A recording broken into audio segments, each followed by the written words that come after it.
Chapter 221, The Unpromising Younger Generation. In the main hall of the Hall of Offerings, Qian Daoliu and Poseidon sat across from each other. Qian Daoliu picked up the teapot and poured a cup of clear tea for Poseidon himself. "When will your two granddaughters be back?" he asked. Poseidon accepted the tea. "They probably won't be back until evening. They only just returned not long ago. They've been handling matters non-stop, rare for them to relax even a little." Qian Daoliu smiled. Whenever he spoke of his two granddaughters, his eyes softened with obvious fondness. Poseidon nodded, and the two old rivals, friends from decades past, fell into easy conversation about the years gone by. A pot of tea, a plate of pastries, and their voices flowed calmly like a stream, peaceful and comfortable. On the other side of Spirit City, in the finest clothing shop, Qian Renshui sat in the lounge area holding a skewer of candied hawthorn and watching Ye Shi pick out garments. A faint smile curved her lips. After about half an hour, Ye Shi paid and slipped the chosen outfits into her storage bracelet, then came back to Qian Renshui. "Sister, let's go."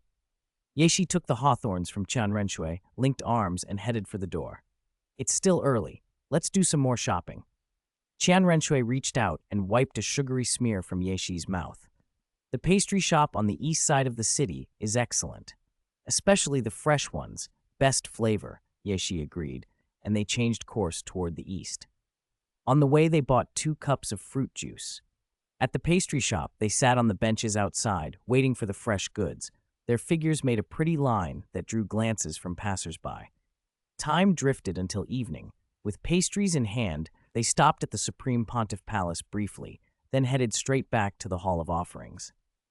"Grandpa, my sister and I bought pastries. Come try them," Ye Shi called as they arrived at the hall's entrance. But when they stepped inside and saw the scene, both girls turned and looked at the guest seated with Qian Daoliu. Neither of them recognized Poseidon. Qian Daoliu waved and introduced her. "Shuer, Sheer, you're back. Let me introduce you. This is Poseidon, someone I talk about often." At the name, surprise flickered across Qian Renshui and Ye Shi's faces. Then they recovered and bowed respectfully. "No need for so much formality," Poseidon said, waving them to rise. Subtly, she reached out with her mental force to read their spirit power ranks. A trace of surprise crossed Poseidon's face. It suddenly made sense why Qian Daoliu's voice had warmed whenever he spoke of his granddaughters. With her strength, it was easy to sense their levels. Qian Renshui was a 7-ring spirit saint, even though she was only in her early 20s. Ye Shi was a 5-ring spirit king at the age of 15. Such talent, so young and yet so powerful, was rarer than phoenix feathers or Qilin horns across the continent. Even more striking, Poseidon felt a strong divinity aura in both of them. Each was a legacy holder of a divinity. "Your two granddaughters have boundless futures," Poseidon said seriously. "And yet you call them undeserving juniors?"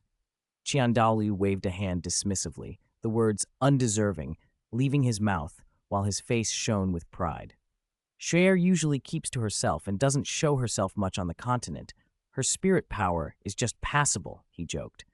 "Sheer is showier. She went out to train at 9 and established a force comparable to the upper 3 sects. She's famous in the Heaven Dew Empire. 2 years ago, she earned the reputation of being a king among the younger generation. But as her grandfather, how could I not brag? Sheer's strength is only slightly stronger than some spirit saints." Poseidon smiled faintly. "You must be joking. If those are undeserving juniors, then what would you call a true genius?" To her, a spirit saint in her early 20s was far from merely passable. A child who had built a force rivaling the upper 3 sects and who became a spirit king by 15, able to hold her own against higher-ranked spirit saints, was staggering. That both girls carried a divinity's legacy made them even more extraordinary. Qian Renshui and Ye Shi bowed their heads modestly, as if embarrassed, though they both harbored their own private thoughts. Qian Daoliu changed the subject and looked at Poseidon. "Poseidon has come on some business. You might already know what she's asking about." Poseidon's smile was gentle. "I've come by divine decree to receive my divinity's legacy and return to Sea God Island to accept it. Do you know where the Sea God's current legacy holder is?" Ye Shi answered at once. "We do. Tian Yao is a good friend of ours, but she's currently competing in the All-Continent Elite Academy Spirit Master Tournament. It may be some time before she returns to Spirit City. Chapter 222, Stay in the Temple of Worship. Poseidon's eyes clouded with thought for a moment, then smoothed back into composure as she looked at Qian Daoliu. It seems I should stay in Spirit City for a while. May I stay in your Hall of Offerings for a time? She asked softly. Of course, Qian Daoliu replied cheerfully. There's an empty room next to Qian Renshui and Ye Shi's. I'll have them show you to it shortly. After these arrangements, Ye Shi brought out a tray of pastries and set it before Qian Daoliu. Grandpa, you and Senior Poseidon should try these, she said in a voice as clear and bright as an aureole. I think these are very good, Ye Shi added. All right, I'll try them, Qian Daoliu smiled, nodding. He gestured to Poseidon to taste first. Poseidon reached out gracefully, took a pastry, and savored it. These are quite good, she said approvingly. Qian Daoliu said nothing more. He simply enjoyed his pastry, a pleased smile on his face. Qian Renshui and Ye Shi stood on either side of him, small and obedient. Poseidon looked at the two girls with a touch of warmth. I'm a little envious, Qian Daoliu admitted. You actually have two such well-behaved granddaughters, Poseidon replied, her voice soft with feeling. Talented, capable, sensible, such juniors were rare, even across the ends of the earth. Ye Shi's blue eyes shone with a hint of calculation. She remembered gossip that Grandpa had been fond of Senior Poseidon in his youth. An idea formed in her mind. Perhaps she could find an opening to set them up. As she watched, Poseidon met her gaze and smiled kindly. Ye Shi returned the smile, radiating gentle innocence. Poseidon nodded and resumed talking with Qian Daoliu. Night deepened. When the conversation ended, Qian Daoliu and Poseidon rose and left the Hall of Offerings, with Qian Renshui and Ye Shi walking behind them. After giving the girls a few instructions, Qian Daoliu returned to his residence, while Qian Renshui and Ye Shi went to prepare a room for Poseidon. They led her to the assigned chamber and bowed. Senior, this is your room. If you need anything, we can make arrangements right away, Qian Renshui said respectfully. Poseidon glanced around the modest room and nodded. It's late. You two should go back and rest, she said kindly. The girls cupped their hands and bowed in return, then went to their rooms. Poseidon watched them go before stepping inside and sitting by the window. She looked up at the stars and mused quietly, I wonder what the holder of my god's legacy is like. She had just settled to rest when a majestic voice sounded in her mind. You can give those two little ones some extra care. Poseidon paused, bowed her head in reverence and whispered, As the god commands. Although she felt Qian Renshui and Ye Shi were capable enough on their own, the sea god had spoken. If there was anything she could do to help, she would watch over them. She lay down and prepared to rest. In another antique-styled room, Ye Shi leaned against Qian Renshui as the latter fed her pastries. Ye Shi's eyes were bright with contentment. Qian Renshui, equally pleased, held one arm around Ye Shi's waist and used the other hand to lift another pastry to her mouth. The simple act of feeding felt intimate and comforting. Sister, what do you think of Senior Poseidon? Ye Shi asked softly. What do you mean? What do you think? Qian Renshui blinked, a little confused. I heard Grandpa used to like Senior Poseidon, Ye Shi said, a mischievous smile playing on her lips. Isn't that right? Qian Renshui's eyes widened as she made the connection. You mean? Really? Exactly. So what do you think? Ye Shi asked, watching her. I think it might be possible, Qian Renshui replied after a moment's thought. But that was long ago. People change. Still, we can test the waters and see. Ye Shi considered seriously for a moment. Then let's test the waters first and decide. Qian Renshui smiled and fed Ye Shi the last pastry. They set the tray aside, wrapped their arms around each other, and let their faces rest together for a while. After a moment of tenderness, the two sat cross-legged on the bed and began to cultivate through meditation. As the cultivation progressed, Ye Shi felt a resistance in her spirit power, a bottleneck. Her spirit power was at level 56, and at her current rate of advancement, she estimated she could break through to level 57 in 2 or 3 days. Time passed as they meditated. About 4 hours later, both Qian Renshui and Ye Shi emerged from their cultivation. They checked the time, exchanged a look, and lay down to rest. They still had to take the second assessment of the Angel 9 trials tomorrow and needed to be at their peak, so a few hours of cultivation followed by rest was the best plan. Chapter 223, Visit to Senior Poseidon. Early morning light fell across the bed. Qian Renshui's eyes opened slowly, and she smiled as she looked down at Ye Shi, who was still asleep with her head on Qian Renshui's shoulder. "Shi'er, it's time to get up." Qian Renshui reached out and gently poked Ye Shi's cheek. "Sister." Ye Shi sat up with a long yawn, still half asleep. "Shi'er, let's go to the Angel's secret realm first. This afternoon I'll sound out Grandfather, and you should go see Senior Poseidon." Qian Renshui produced garments made of ice silkworm silk and began to change. After Ye Shi agreed, she took out a matching set and changed as well. Not long after, the two of them, having simply combed their hair, left the room and made their way to Douluo Hall. They entered the Angel's secret realm. Before them rose the golden flame-wreathed steps. Without hesitation, Qian Renshui and Ye Shi began to climb. When they reached the third step, both of them noticed their clothes were starting to fade away under the heat. They exchanged an exasperated look and then glared at the angel statue nearby, a flash of resentment in their eyes. Evidently, even garments of ice silkworm silk couldn't withstand those flames. Quietly, they spat out, "Old pervert," and averted their gazes. Qian Renshui continued up to the fourth step, cultivating her body refining while entering a deep, meditative state. Ye Shi sat cross-legged on the third step and began to cultivate as well. Sweat beaded on their skin, but the flames evaporated it instantly. Under the twin pressures of the golden fire and the oppressive gravity on the steps, their body refining advanced steadily. Time passed. Around 2 in the afternoon, both of them slowly opened their eyes and exhaled. Ye Shi rose from the third step, glancing up at Qian Renshui on the fourth with a thoughtful expression. Her spirit power was only a hair's breadth short of level 57. Once she hit 57, she would be able to attempt the intensity of the fourth step. Qian Renshui stretched and descended to the third step. As the gravity eased, she let out a long, relieved breath. The lightness felt almost pleasant. "Shi'er, let's go. We'll come back tomorrow and continue climbing these 9 steps." They left the steps, took fresh clothes from their spirit tool storage, dressed, and left the Angel's secret realm for the Hall of Offerings. At the entrance to the Hall of Offerings, Qian Renshui glanced inside and saw Qian Daoliu playing chess with Golden Crocodile. She gave Ye Shi a look and walked into the hall. Ye Shi, determined, turned and headed toward Poseidon's room. She arrived at Poseidon's door and knocked 3 times. "Senior, are you in your room? Junior Ye Shi has come to pay respects." Her clear voice echoed inside. The door opened and Poseidon appeared, her expression gentle. "What is it?" "Senior, I heard that you and my grandfather were close friends long ago and were known as 2 of the 3 super Douluo," Ye Shi said respectfully. "I wanted to hear about your past, if you have time. If not, I can come back later. I apologize for the sudden intrusion." "It's no trouble at all. Come in." Poseidon smiled and stepped back to let Ye Shi enter. "Sit down. No need to be so formal." She motioned to a chair while she herself sat on the bed. Ye Shi sat properly and waited quietly.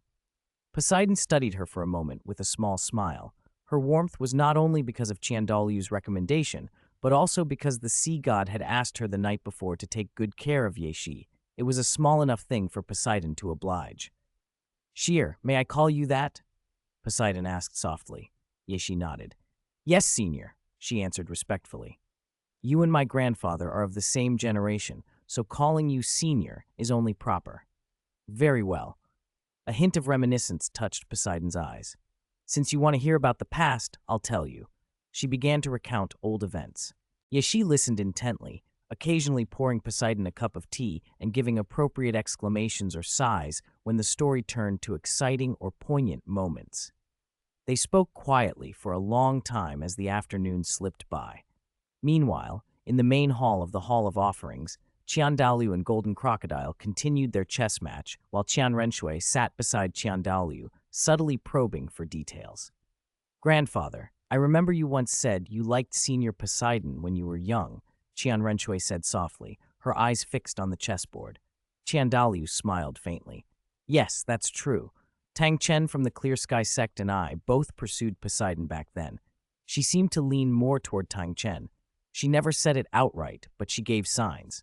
Whether Tang Chen understood, perhaps he did, perhaps he didn't. Unrequited love in youth, Golden Crocodile murmured with a smile as he moved a piece. It's the kind you never forget. Qian Daoliu only smiled and didn't respond. Another piece clicked into place and the board's shape grew clear. Golden Crocodile, you're about to lose this game, Qian Daoliu said quietly. Golden Crocodile waved a hand with a shrug. I've been losing for decades. One more game won't change anything. He kept placing pieces, trying to turn the tide. Chapter 224, Passing Away Quietly. Watching the two of them still playing chess, Qian Renshui rose slowly and walked out of the Hall of Offerings. She planned to return to her room and wait for Ye Shi to come back from Poseidon's residence. Back in her room, Qian Renshui sat cross-legged on the bed and entered a meditative state to cultivate. Meanwhile, in Poseidon's chamber, Ye Shi sat obediently across from her. Poseidon glanced at the time, lifted the teacup in her hand, and took an elegant sip. Sheer, it's getting late. You should go back and rest. If you want to continue listening, come by tomorrow. Ye Shi bowed slightly. Senior, then I'll head back now. Poseidon watched her leave with a gentle smile before turning away. When Ye Shi returned to her own room, she found Qian Renshui still meditating and quietly approached. Just as she stepped closer, Qian Renshui opened her eyes. Sheer, you're back, she said tenderly. Sister, what did grandfather say? Qian Renshui asked, her voice full of concern. Ye Shi sat down beside her, a little hesitant but honest. I think grandfather still has some reservations. After all, Senior Poseidon was someone he loved but couldn't have in his youth. I don't know what exactly he's thinking now. Qian Renshui's expression grew serious. There's no rush. We can take our time. Ye Shi leaned back on the soft bed. Qian Renshui nodded in agreement. These things couldn't be forced. After a short conversation, they both settled into meditation. From then on, their days became steady and regular. Mornings were spent at the angel's secret realm, attempting to climb the steps. In the afternoons, Ye Shi would go to chat with Poseidon while Qian Renshui visited Qian Daoliu. A month passed quietly. During that time, Ye Shi's spirit power rose to level 57, and she could remain steadily on the 4th layer of the angel's second trial. Qian Renshui had reached the 5th layer. One evening in the Hall of Offerings, in Poseidon's room, Ye Shi was sitting obediently across from her, daintily eating a pastry. Senior, I might not be able to come by tomorrow, she said with a trace of regret as she swallowed. What's the matter? Poseidon asked, offering another pastry. Ye Shi accepted it and smiled. The grand finals of the All-Continent Elite Academy Spirit Master Tournament are about to begin in Spirit City. The team I lead will be heading there soon. I have some arrangements to make, so I'll be busy for a while. Poseidon listened, genuinely fond of this sensible, obedient junior who had also offered her fresh insight. She admitted to envying Qian Daoliu a little for having two such remarkable granddaughters. The person you've been waiting for will appear soon, she said softly. Soon I will be able to see the legacy of my god. Sheer, would you be interested in visiting Sea God Island? Poseidon asked with a smile. Ye Shi's eyes brightened. Sea God Island? Can I go too? Of course, you and your sister can go together, Poseidon replied. Whenever you want to visit, you may. Sea God Island isn't as prosperous as Spirit City, but it's complete in its own way and exceptionally beautiful. Ye Shi reached up and Poseidon stroked her hair. If time allows, sister and I will definitely visit Sea God Island, Ye Shi promised. It's getting late, I won't disturb you further. She rose, bowed, and left. Outside Poseidon's room, Ye Shi headed for the garden, where Qian Renshui sat waiting in the pavilion at its center, beckoning her over. Ye Shi stepped inside and sat opposite. Sister, let's go find Lingniao first. I have some tasks to give her, Ye Shi said softly. Qian Renshui propped her chin in her hands and listened. About the tournament? Yes, Ye Shi answered. The tournament is about to start in Spirit City. That's fine. I already had Lingniao prepare when you went to see Senior Poseidon, Qian Renshui said with a sweet smile. Is that so? Ye Shi's face lit up. Then, sister, could we leave the Heaven Do Empire for a while? We could go to Sea God Island, and while there, take part in the Sea God's trials to earn some rewards. Qian Renshui straightened, thoughtful. As the legacies of the Angel God and the Asura God, it might be a bit awkward to accept rewards from the Sea God. Ye Shi considered it seriously. But as the Ashura god's legacy, you can participate in the angel god's trials as an accompanying person. The sea god shouldn't be that petty. Let's go and see. If it doesn't work out, we'll come back. There's no real loss.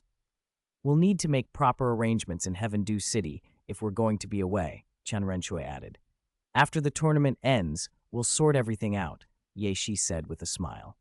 At that moment, Ling Miao appeared in the garden. She bowed to Qian Renshui and Ye Shi.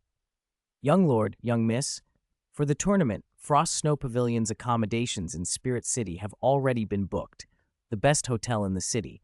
I'm taking care of the other arrangements as well. They should be settled within the next few days.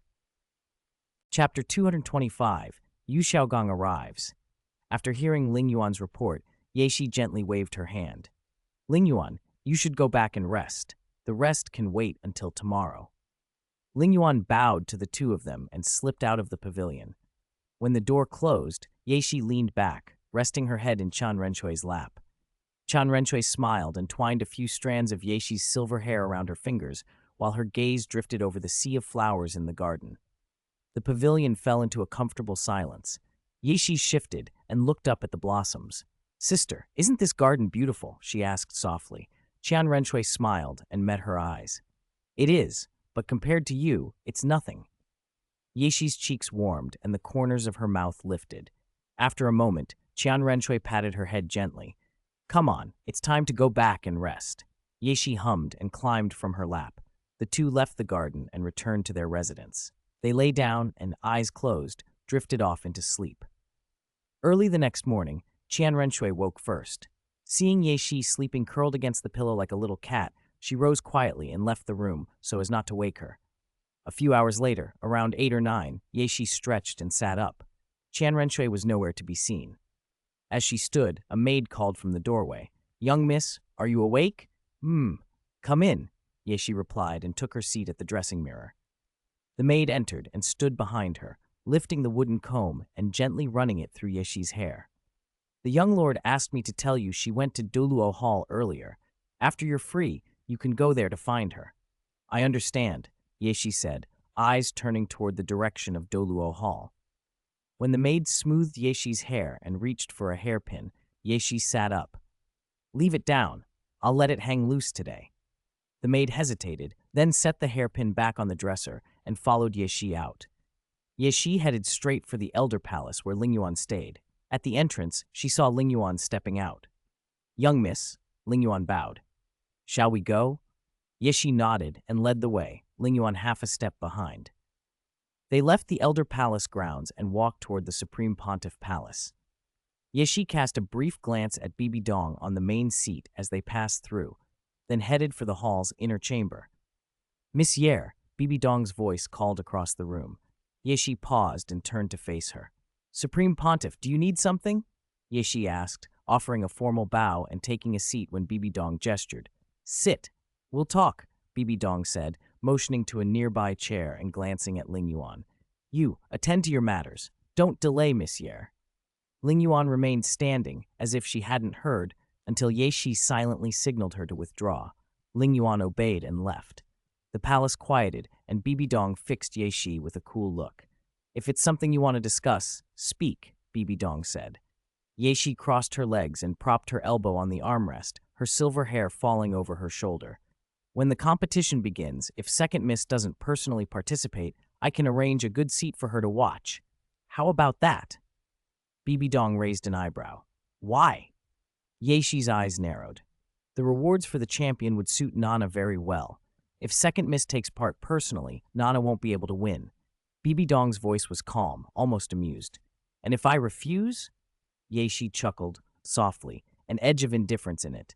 Then perhaps other methods will need to be considered. For a moment their gazes sharpened like blades, neither speaking. Bibi Dong broke the silence first. Second Miss, will you give me some face? Not a chance, Ye Shi said flatly. She toyed with a lock of hair and met Bibi Dong head-on. I will participate in this competition. Bibi Dong's brows tightened. Anger flared briefly in those beautiful eyes, but she kept her voice steady. Before she could reply, heavy footsteps echoed through the hall. Both women turned toward the entrance as a temple knight strode in and knelt. Supreme Pontiff, he announced, bowing to Bibi Dong. Yu Xiaogang is at the entrance requesting an audience. He claims to be an old acquaintance of yours. The mention of the name dissolved the tension in Bibi Dong's expression. She glanced at Yeshi, then waved the knight back. Tell him to wait at the entrance. I'll see him after I'm finished. Yeshi rose. Your old lover has come then. I won't bother you. Bibi Dong's eyes followed Yeshi as she moved to leave. What do you mean by that? She asked sharply. Yeshi turned and gave a faint smile. Exactly what it sounds like. You should be the one who understands how you feel about him. Bibi Dong made a low, humorless sound and didn't answer, though her gaze stayed on Yeshi.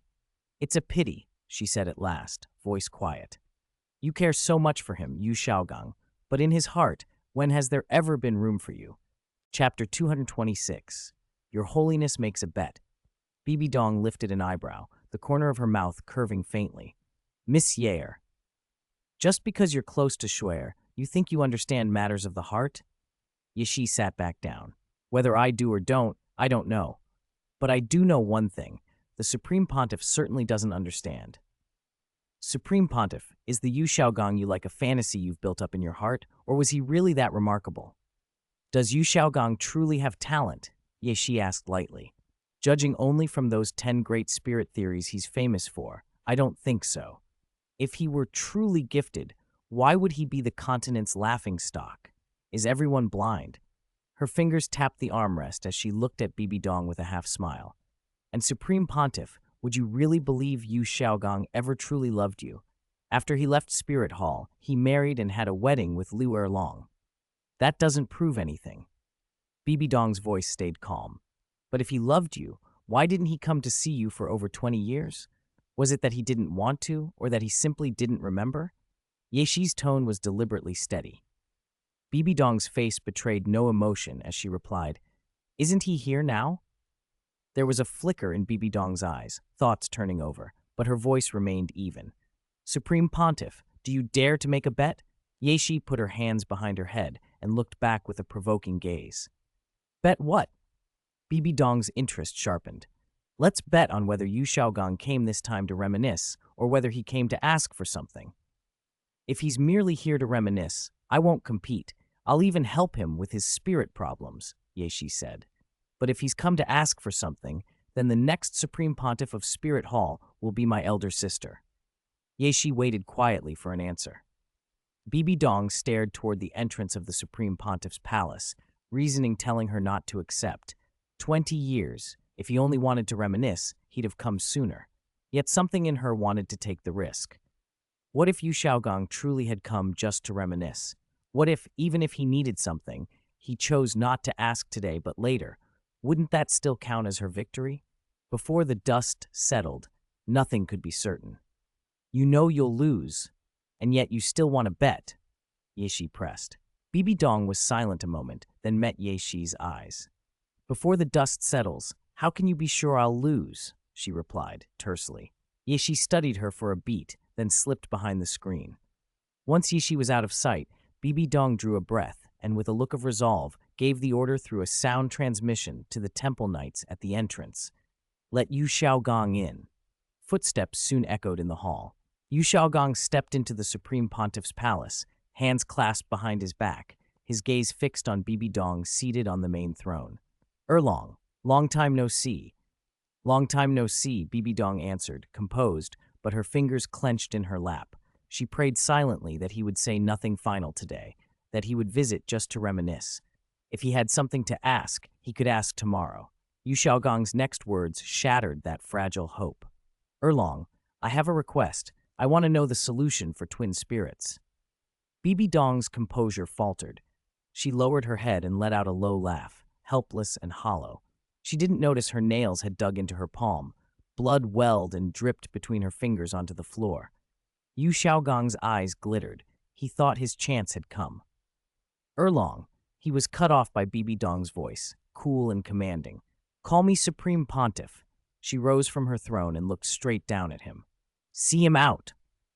At her command, temple knights entered the hall and approached Yu Xiaogang, motioning for him to go. He took a couple of steps forward, as if to plead, but the knights barred his way. When it became clear he would not leave willingly, they seized him and dragged him out. Bibi Dong only watched in silence. Once Yu Xiaogang had been escorted out, Bibi Dong's gaze shifted to the screen. Ye Shi stepped out from behind it. As she came into view, she noticed the blood on Bibi Dong's palm and the faint flush in her eyes. "You won," Ye Shi said simply. Bibi Dong turned and walked toward the back hall without looking back. Her face and tone were unnervingly calm, but her reddened eyes betrayed the turmoil beneath, like the eerie stillness before a storm. "You knew you'd lose and still bet with me," Ye Shi murmured as she left the palace. "You don't give up until you hit a wall, but there's not even a wall now." Bibi Dong returned to her private chambers without a word.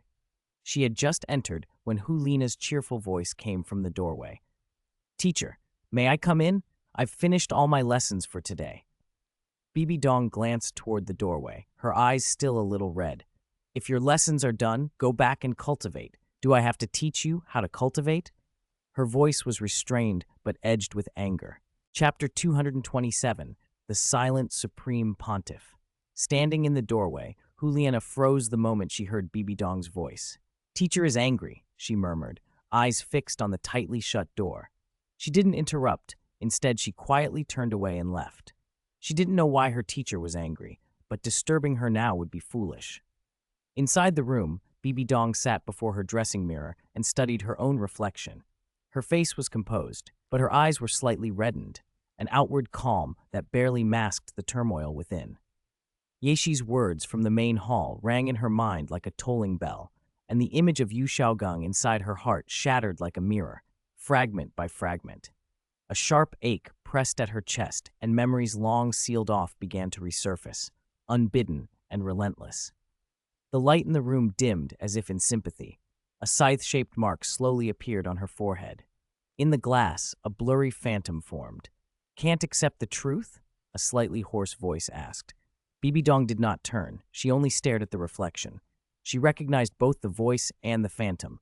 This was the Rakshasa god, the legacy she was receiving. "I don't know," Bibi Dong said slowly. "I think that little girl wasn't entirely wrong. If he truly had you in his heart, why didn't he come to find you for 20 years after leaving Spirit Hall?" The voice pressed on. "If not for needing something from you, would he have come at all? The sun naturally hangs above the firmament, yet you wish to fall into a bottomless mire." The Rakshasa god's tone was cold. A golden phoenix, meant to shine brightly, instead hides in the deep mountains and keeps company with barnyard fowl. What is he worth? Or rather, what about him attracts you? His talent. Half a level of innate spirit power, wasting half a life and still not a spirit grandmaster. His background? An arrogant old dragon leading an arrogant family, watching his house decline with no power to stop it. His wisdom? From the first-generation angel god to now, Spirit Hall's teachings span ages. Even a useless person could piece together what's missing from those ancient texts. The Rakshasa god hovered in the air, its hoarse voice filling the silence. "Are you saying I was wrong?" Bibi Dong answered with a calm that surprised herself. "I don't know. Right and wrong aren't absolute. Your former teacher was indeed wrong, and he paid the price. But you and I are not the only ones who know the truth of that matter. There are others, yet they pretended ignorance and never spoke. And now you are the Supreme Pontiff. Most matters rest with you." "You won't change until you hit a brick wall," the Rakshasa god continued. "But the brick wall has already shattered. How will you walk forward now? Sometimes looking back yields a better way." As the last words faded, the phantom dissolved into motes of light. The mark on Bibi Dong's forehead faded as if it had never been there. The room fell silent again. She remained seated before the mirror, studying her reflection, while the Rakshasa god's words echoed in her mind like a stubborn refrain. Elsewhere in Spirit City, Spirit Hall personnel were busy setting up a reinforced arena on the great open plaza. Ye Shi sat in a chair nearby, idly eating a sugar-coated hawthorn skewer and watching the preparations. Ling Yuan approached with a glass of her favorite juice. "Miss," Ling Yuan said, "Frost Snow Pavilion sent a message. They've already left Heaven-Do City and are heading this way. Other teams are on their way too." Ye Shi took the juice and asked, "Who is escorting Tian Yao, Yan Yan, and Ling Ling?" "Dugu Bo, Yang Wudi, and Shui Wuchang," Ling Yuan replied respectfully. "They just joined." With them escorting, there shouldn't be any major problems on the road. Yishi flicked the half-eaten skewer to the ground, rose, and said, "Next time, buy those skewers somewhere else. These aren't good." She handed the arrangements to Ling Yuan. "I'll leave things to you. I'm heading back." Her steps were light as she walked toward the Supreme Pontiff Palace. Ling Yuan smiled after watching her go, then sat in the spot Ye Shi had vacated and continued to watch the stage being set, quietly waiting for news. Ye Shi entered the Supreme Pontiff Palace and glanced at the main seat. It was empty. She went straight to Douluo Hall and stepped into the Angel's secret realm. Her gaze fell on the stairs ahead, and she saw Qian Renshui sitting on the 5th step. "Sister," Ye Shi called in a clear, melodious voice. "Shir, you're here." Qian Renshui opened her eyes and looked down at her. Ye Shi climbed to the 4th step and reached for Qian Renshui. The other pulled her up. "The intensity on the 5th step is a bit high," He warned. "If you can't bear it, go down to the 4th.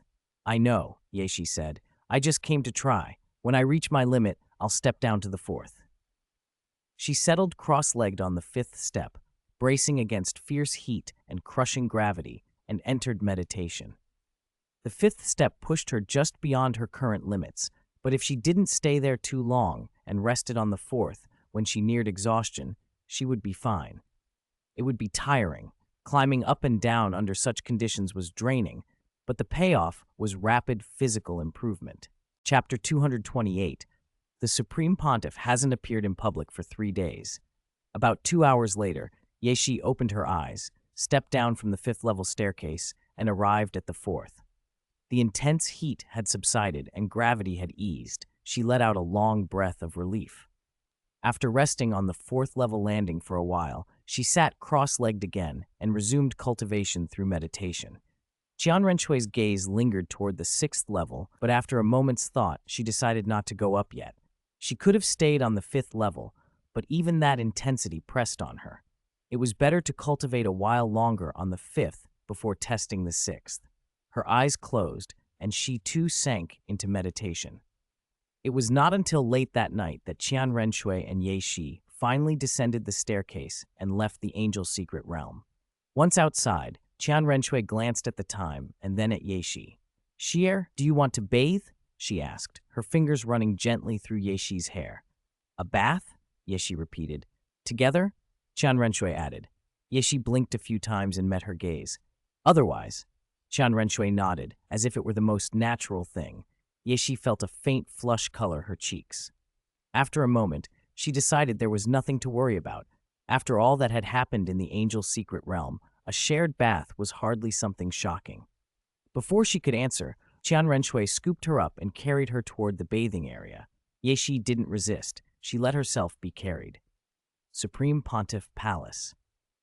In a dim chamber, Bibi Dong still sat before her dressing mirror, silent and motionless.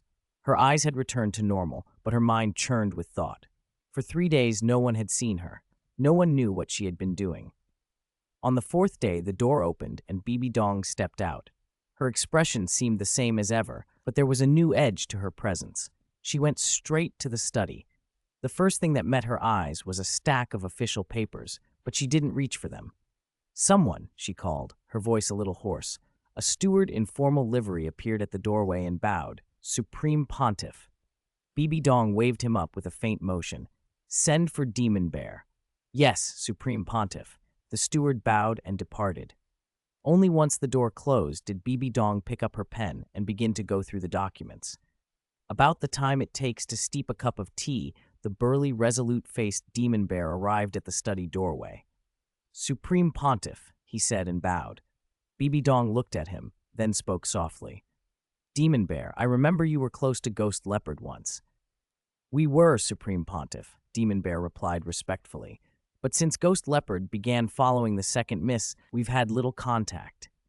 You may follow the second miss now as well." Bibi Dong waved a hand.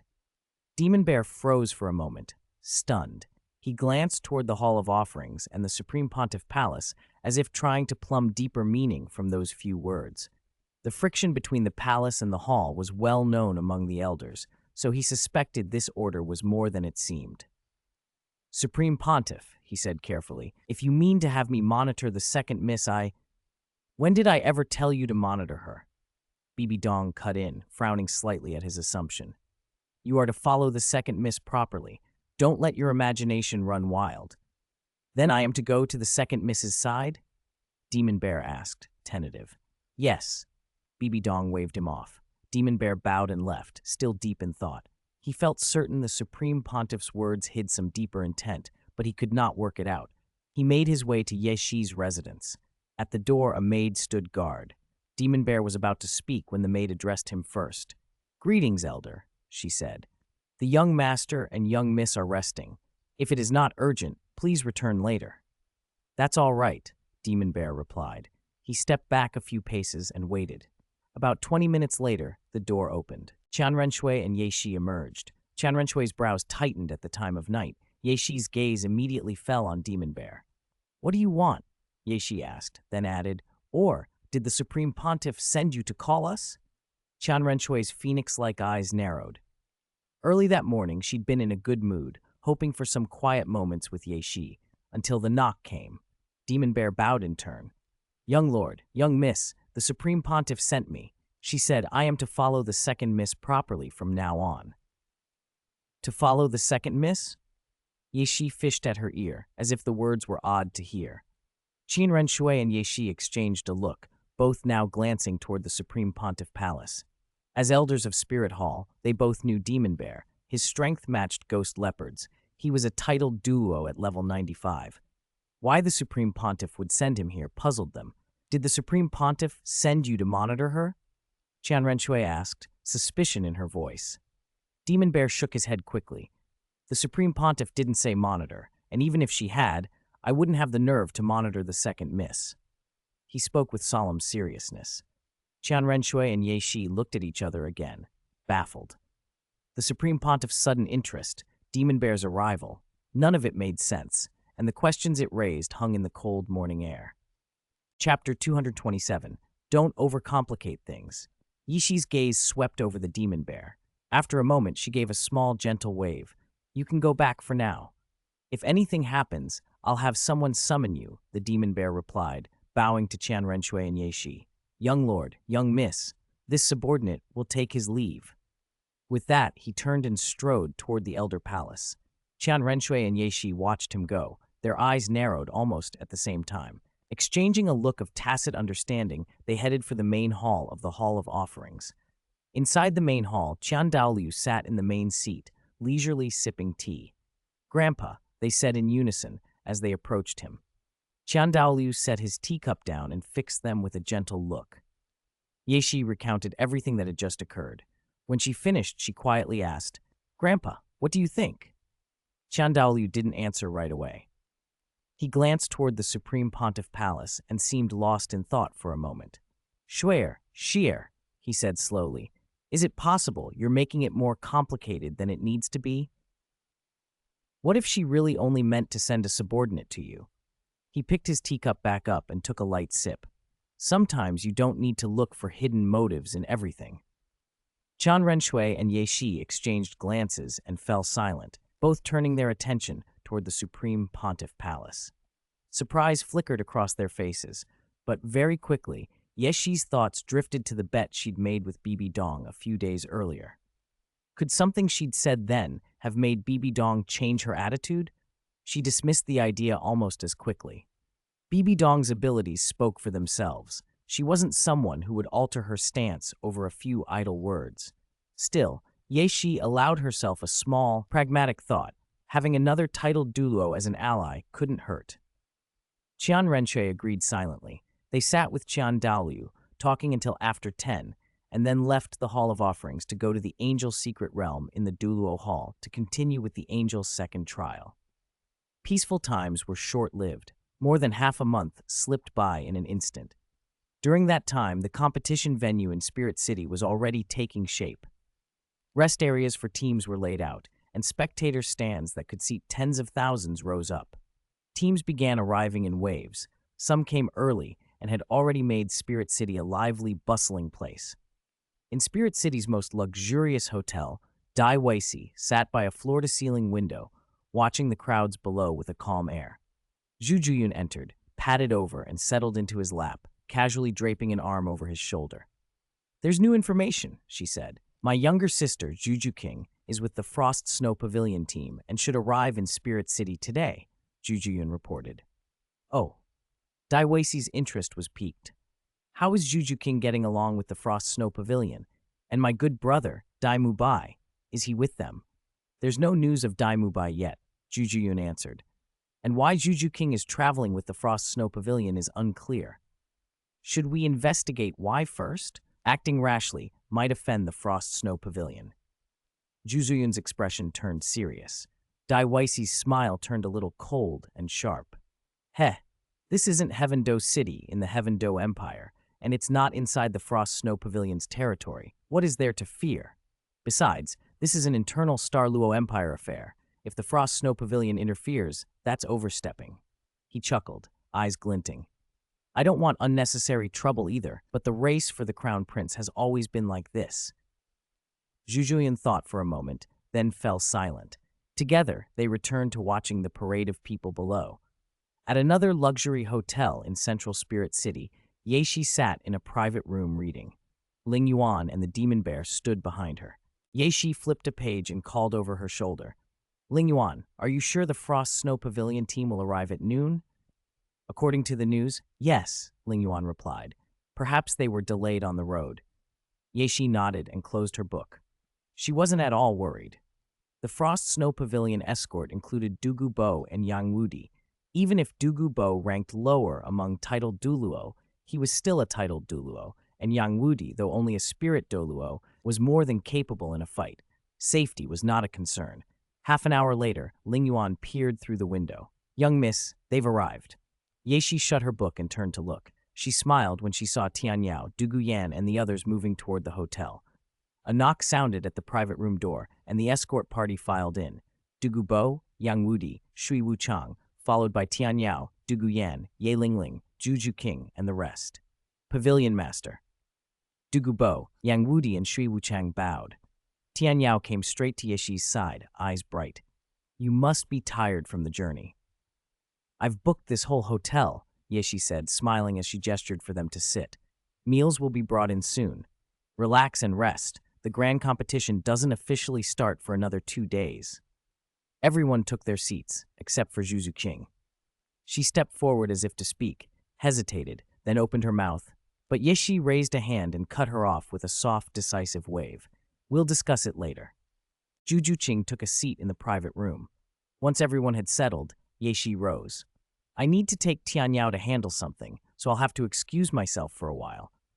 Ling Yuan will take care of things here. If you need anything, just tell the hotel staff," Dugu Bo added. Yeshi gave a faint, apologetic smile. "Young miss, please don't worry about us. Go on." With a nod, Yeshi led Tian Yao and Demon Bear toward the door. At the threshold she paused, turned back to Juju King, and a thoughtful look crossed her face. "Juju King, if you don't have anything urgent, try not to leave the hotel. People from Douluo Royal Academy arrived in Spirit City a few days ago," she added quietly, before slipping out with Tian Yao and Demon Bear. Juju King's expression tightened for a moment at the warning, then smoothed itself. She agreed and watched them go. Outside, walking through the bustling streets, Tian Yao glanced at Yeshi. "Miss, where are we going? If we were heading back to the Hall of Offerings, we wouldn't be in such a hurry," Yeshi answered. Tian Yao's eyes brightened with curiosity. "Then where?" "I'm taking you to meet a senior," Yeshi said. "A senior? Been waiting for me a long time?" Tian Yao blinked, puzzled. Yeshi didn't explain. She simply led them into the Supreme Pontiff Palace, then on to the Hall of Offerings. In the main hall, Qian Daoliu and Poseidon were talking when they saw them enter. Poseidon's gaze swept over Tian Yao. "Sheer," he asked Yeshi, "is this the one who bears the legacy of my divinity?" "This is Tian Yao," Yeshi replied. "She is indeed the legacy of Sea God Island." Tian Yao began to understand. She stepped forward and bowed slightly. Poseidon regarded her with kind eyes. "So young and already Spirit King level. To be recognized as a legacy of my divinity, that means a bright future." He smiled gently. "I am here by decree to bring you to Sea God Island to formalize the legacy. Will you come with me now?" Tian Yao hesitated and looked at Yeshi. Seeing no cue from her, she thought for a moment, then spoke with resolve. Senior, may I wait until after the competition? I'd like to go with you then. Poseidon nodded. Very well. When you are ready, come tell me. For now, you may stay in the Hall of Offerings. Let her rest first, Qian Daoliu added. Xier, Tian Yao just returned. Take care of her. Grandpa, we'll head back first, Yeshi said, and they turned to leave the hall. As they stepped out, Golden Crocodile appeared blocking their path. Yeshi took a different way around, but Tian Yao went straight up to him. Grandpa, she called. Golden Crocodile's face split into a proud smile. He had never expected his granddaughter, who had once only reached rank 8 in innate spirit power, to come into contact with a divinity and become a legacy. Heh, I'm not disappointed, am I? Tian Yao beamed. I'm a spirit king now, one of the slaughter gods of Slaughter City, and the legacy of the sea god. She laughed, delight sparkling in her eyes. Golden Crocodile rapped her on the head. Don't get cocky just because you've achieved a little. Don't forget who put you where you are. You're only a legacy for now. Whether you pass the divinity's final assessment is still not certain. He grew serious. And remember, our clan has always been loyal to the angel lineage. No matter how things turn out, don't ever forget that. How could I forget? Tian Yao protested, quickening her pace to match his. Without young Miss back in Slaughter City, you wouldn't have been able to get out. Golden Crocodile's expression softened. Then he bonked her head again. I sent you to train with young Miss to protect her. Now she's protecting you. Young Miss's cultivation speed is frightening. I've been training hard, Tian Yao mumbled, half embarrassed, half proud. The two walked on together until they were only silhouettes in the crowd. Later, in the garden pavilion, Yeshi lay with her head in Qian Renshui's lap. I'll be staying at the Hall of Offerings for the next few days, she said. Go to the hotel that's already booked. There are things I need to sort out there. Qian Renshui peeled a grape and popped it into Yeshi's mouth. Same either way. When will you go to the hotel? Maybe in the evening, Yeshi replied, relaxing. Let them rest for now. Then we still have time. Qian Renshui smiled and fed another grape to Yeshi. How about we take a walk around Spirit City? Yes, Yeshi agreed. They rose almost at the same time and left the garden. They went to the Elder Palace to fetch Demon Bear, then walked out of the Supreme Pontiff Palace and into the busiest district of the city, strolling side by side with Demon Bear dutifully following. After only a short time, Demon Bear's expression changed. He glanced back at the street behind them, and his eyes narrowed. Young Lord, young Miss, there seems to be.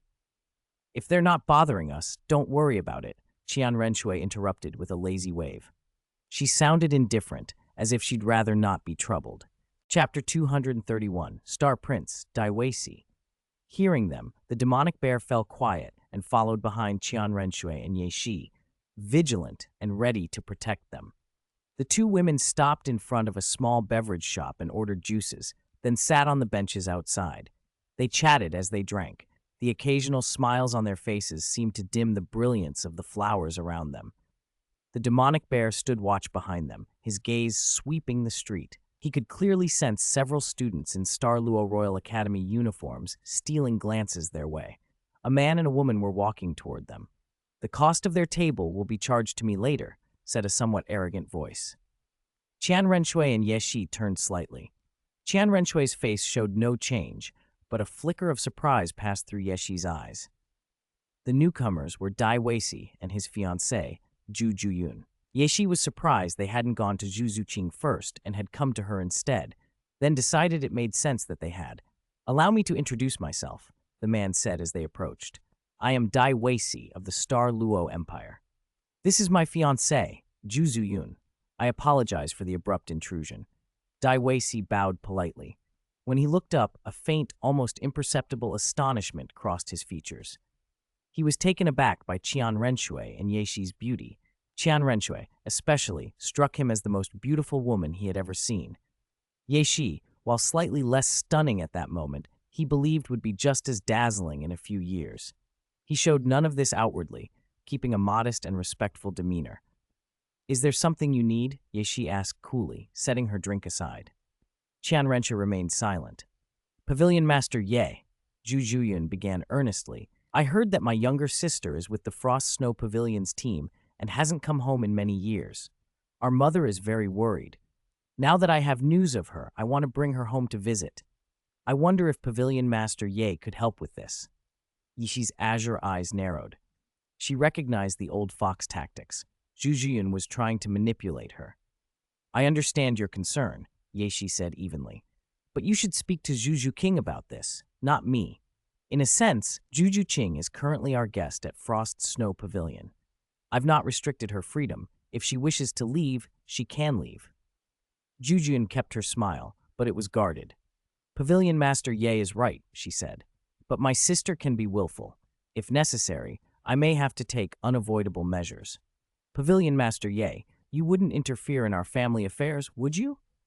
As long as it's purely a family matter outside the bounds of Frost Snow Pavilion, I won't interfere. Yeshi replied. But if it concerns our pavilion, or you make things difficult for our guests, that becomes our business. Yeshi's fingers tapped the armrest in a slow, deliberate rhythm. She and Zhu Zuyun exchanged a look, and Zhu Zuyun took a tiny step back. Pavilion Master Ye, we will come another day, and we will also visit Zhu King. We won't disturb you further. Dai Weisi added, and then they turned to go. Before they left, Dai Weisi insisted on paying for Qian Renshui and Yeshi's drinks. As they walked away, he stole a subtle glance back. Behind him, his thoughts wandered. The Frost Snow Pavilion's foundation was in Heaven Do City, if only it had been in the Star Luo Empire. If so, marrying into the Star Luo imperial family. Yeshi watched them go, her eyes narrowing slowly. Dai Weisi, the first in line of the Star Luo succession, is indeed stronger than his younger brother Dai Mubai, she said softly. She smiled, then lifted her drink and took a sip. But I don't think he's anything exceptional. Qian Renshui waved the remark aside, eyes still fixed on Yeshi. When they finished, the two rose and strolled down the street together. As the sun set and the sky darkened, they checked the time and headed back to the hotel. They went straight up to the top-floor room. Demonic Bear, go find Ling Yuan, Yeshi instructed. Tell Ling Yuan to let Zhu Qing know I'm waiting in my room. After giving the order, Yeshi and Qian Renshui entered. Yeshi sat at the table and waited quietly, while Qian Renshui flopped onto the soft bed and closed her eyes. A knock sounded on the door, and Zhu Qing's voice called through. Pavilion Master Ye, may I come in? Come in, Yeshi replied. The door opened, and Zhu Qing stepped inside. Have you thought it through? Yeshi asked as she gestured to a seat. What can you offer? Zhu Qing sat down, meeting Yeshi's gaze with steady eyes. Pavilion Master Ye, you are so patient with me that I suppose I must be of some value. Please, tell me. If it's within my power, I won't hesitate. I want to extend the Frost Snow Pavilion's influence into the Star Luo Empire, Zhu Qing said without preamble. Right now, the pavilion's foundation is in Heaven Do City, and the Heaven Do royal family supports it. That makes it difficult to establish a foothold in the Star Luo Empire. I want you to support me behind the scenes and tell me how to do it. You guide the plan, and I will work to expand our influence in the Star Luo Empire. She leaned forward, sincerity in her tone. In exchange, I want you to help me break off my engagement with the Star Luo imperial family. What do you think? Yeshi regarded her, a faint, almost elusive smile touching her lips.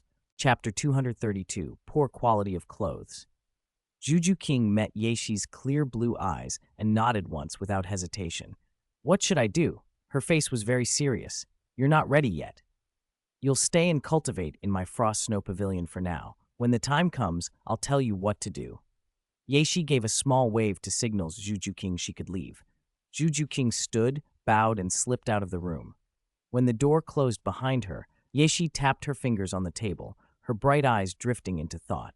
Qian Renshui swung her legs out of bed, crossed the room, and scooped Yeshi onto her lap.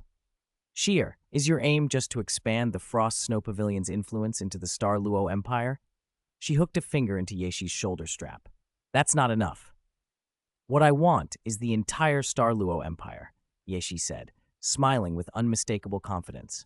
The whole Star Luo Empire? Qian Renshui considered for a moment, still holding the strap. Maybe the garment was shoddy, or maybe she'd used too much force.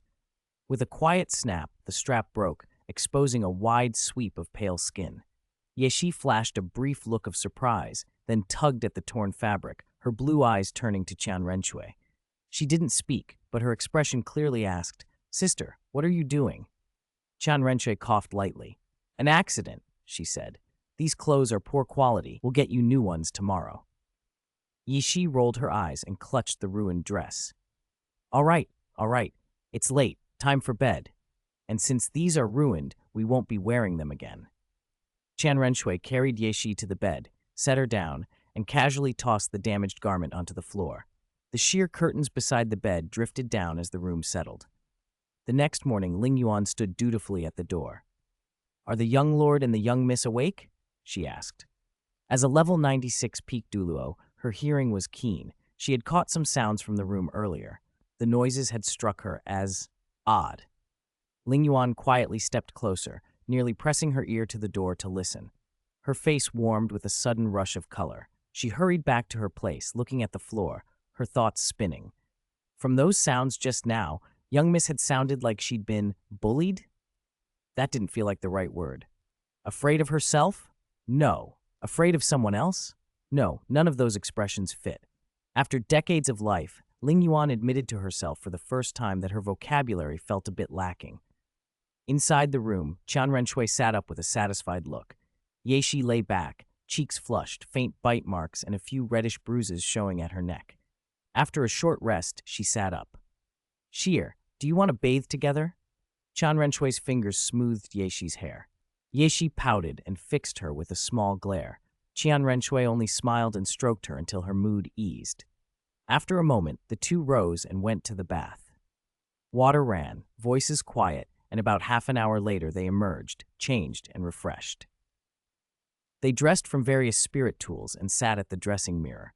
Yishi picked up a wooden comb and began to comb her hair, but paused when she noticed the marks on her neck, her eyes drifting to Qian Renshui.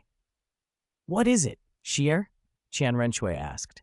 Do you want sister to help? She added softly, blinking those almond-shaped phoenix eyes with a gentle look.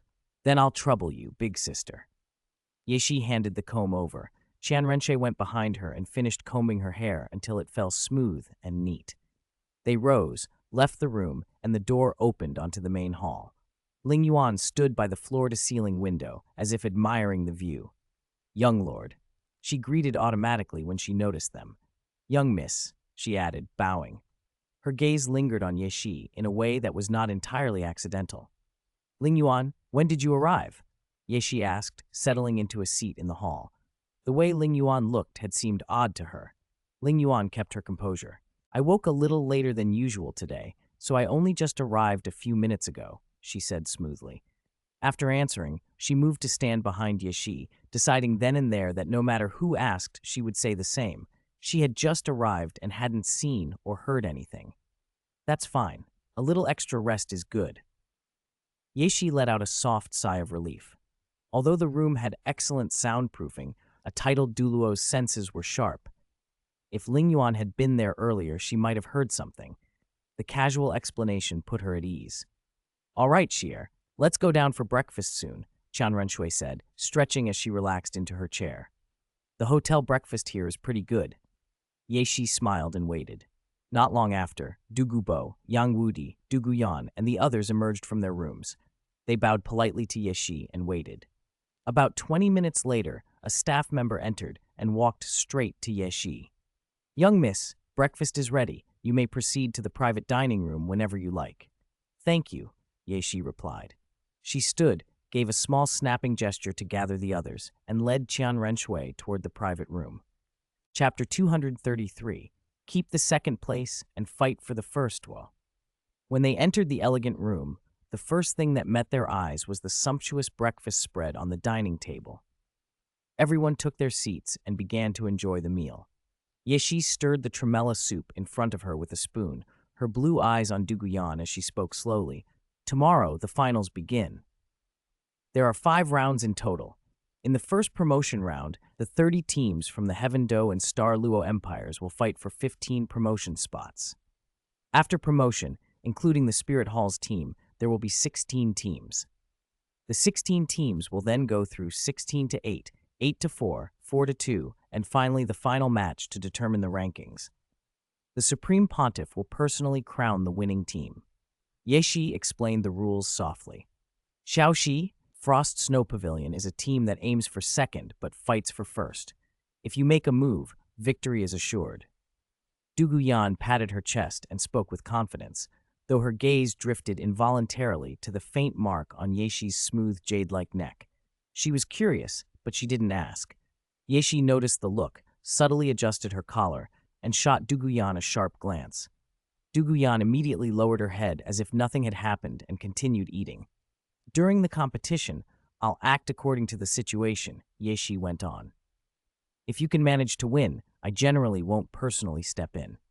Her gaze shifted to Qian Renshui beside her. Qian Renshui blinked gently, her expression innocent as ever. The others kept stealing occasional glances at Yexi, focusing on the mark at her collar, but all tacitly remained silent and finished their breakfast. Yexi ignored them. When breakfast ended, Shui Wuchang was the first to rise. He bowed to Yexi. Pavilion Master, our Tianshu Academy has also advanced in the competition. As Dean, I should go see Shui Binger and Shui Yuer. Go, Yexi replied. There are still many empty rooms in the hotel. If they don't mind, invite them to stay. The expenses will be covered by Frost Snow Pavilion. Shui Wuchang smiled gratefully. Thank you, Pavilion Master. I'll go ask them now. Pavilion Master, Dugubo and I will take a stroll in Spirit City. We'll see if there are any rare medicinal herbs to transplant into Frost Snow Pavilion's medicinal garden. Yang Wudi and Dugubo rose at the same time, bowed, and quietly withdrew. Yexi nodded and continued sipping her soup. Noticing Duguyan's occasional glances again, she took a silk handkerchief and composedly wiped the corner of her mouth. Yan, before the competition starts, do you need some private cultivation training? Yexi asked. Ling is here, so injuries could be healed instantly. Duguyan coughed lightly and waved her hand. No, I don't need it. She glanced at Ling and said, Ling and I want to stroll around Spirit City. Zhuqing, for now, don't leave the hotel, Yexi told Zhuqing. Zhuqing agreed readily. She knew why Yexi said that. Daiwei and Zhuzhuyun were in Spirit City, and running into them would only cause trouble. Spirit City is lively these days. If you want to stroll, go ahead. Yexi looked to the others, rose, and left the room with Qian Renshui.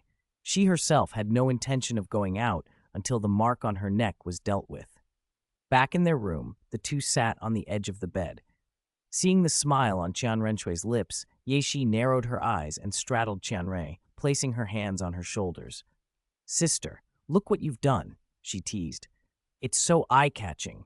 Yan and the others haven't taken their eyes off me. Qian Renshui's smile did not fade. She gently stroked Yexi's silver hair. Yexi leaned in, drawn to Qian Renshui's smooth neck, and pressed her mouth there. Qian Renshui's face warmed. She leaned back, lying down, eyes drifting closed. After a long moment, Yexi sat back, inspected the faint mark she'd left on Qian Renshui's neck, and nodded with satisfaction. A mark for each, no one left out.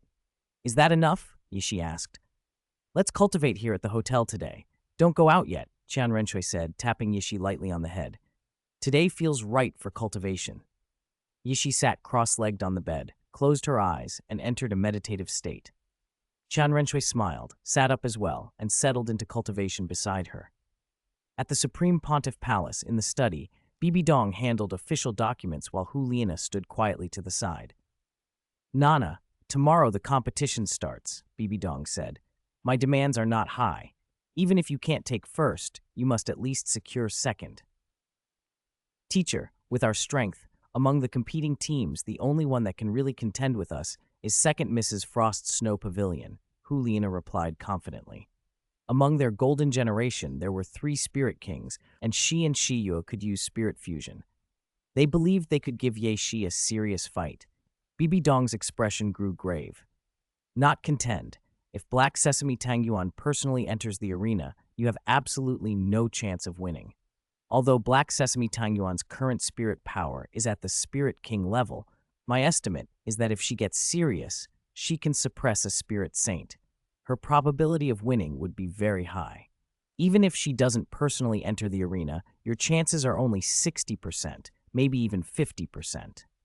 Bibi Dong raised her head, her tone exceptionally serious. Chapter 234, Finals. Opening disbelief flickered across Hu Lina's face.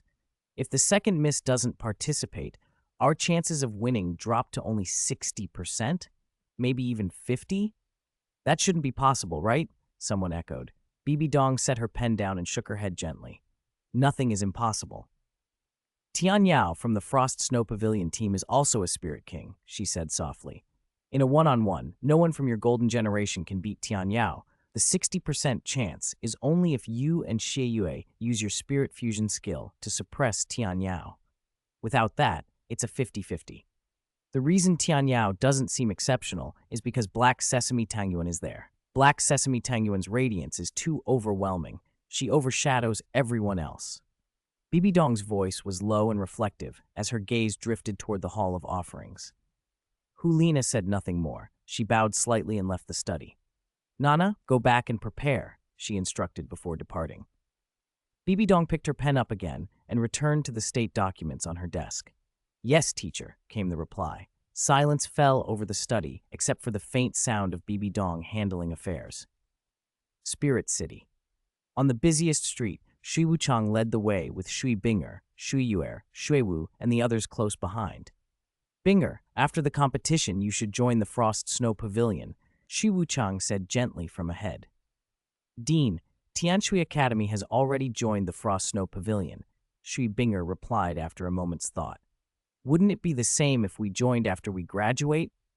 Joining earlier has advantages, Shui Wuchang answered with a small smile.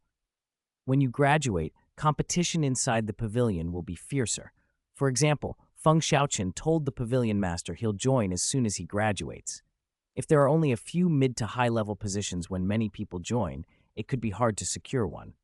Understood, Dean. Shui Binger nodded, thoughtful. They reached the hotel. The pavilion master booked the whole place, Shui Wuchang informed them, stopping on the 3rd floor. Frost Snow Pavilion participants and higher-ranking members are on the 4th floor. You can choose rooms on the 3rd. If anything happens, find me on the 4th. After that, Shui Wuchang went up to the 4th floor. Shui Binger, Shui Yue, and the others picked rooms on the 3rd and settled in. A day passed in a flash. The next morning was the opening day of the grand finals of the All-Continent Elite Academy Spirit Master Tournament. Crowds poured through the streets toward the venue. Because Frost Snow Pavilion and Tianshui Academy were staying in the same hotel, the two teams walked to the arena together. Their resting areas were adjacent inside. Everyone sat down. From her seat, Yeshi could clearly see the participating teams. Notably, Shrek Academy was absent from the Heaven Do Empire's qualifiers. Thinking it through, that absence made sense. Without the immortal herb, Xiaowu had returned to Star Do Great Forest, Ning Rongrong to 7 Treasure Glazed Tile School, and Juju King was with Ye Shi. Given how much Shrek relied on those members, it was hard for them to qualify. Representatives from the Heaven Do and Star Luo empires entered the VIP judge seats on both sides. Then all eyes turned toward the front of the Supreme Pontiff Palace, where the judging area was set up. Under the crowd's watchful gaze, Supreme Pontiff Bibi Dong emerged and took her place. Yue Guan and Gui Mei, 2 titled Douluo, stood at her left and right. With her arrival, the grand finals officially began. Each team had to draw lots to determine the match order. Yeshi waved to Ling Yuan beside her to go draw Tianshui Academy's lot. Shui Wuchang was the one chosen to draw. Ling Yuan returned to the resting area a short while later. Your Excellency Ling Yuan, who are we up against first? Du Guyan asked, curious. We're in the second match, Ling Yuan replied. Our opponent is Star Luo Royal Academy. Tianyao, Du Guyan, Ye Lingling, and the others looked to Ye Shi.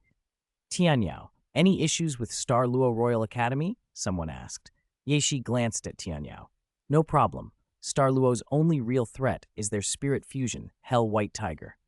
Tianyao thumped her chest confidently. Then leave it to me. I'll hold the back line. Ye Shi was curious. She wanted to see how Dai Weishi and Jujuyan's Hell White Tiger compared to the one Dai Mubai and Juju King once used. She still had to decide the remaining team members. Who should fill the last 2 spots? Du Guyan asked. If Ye Shi isn't participating, I'd decide as vice captain, Du Guyan mused.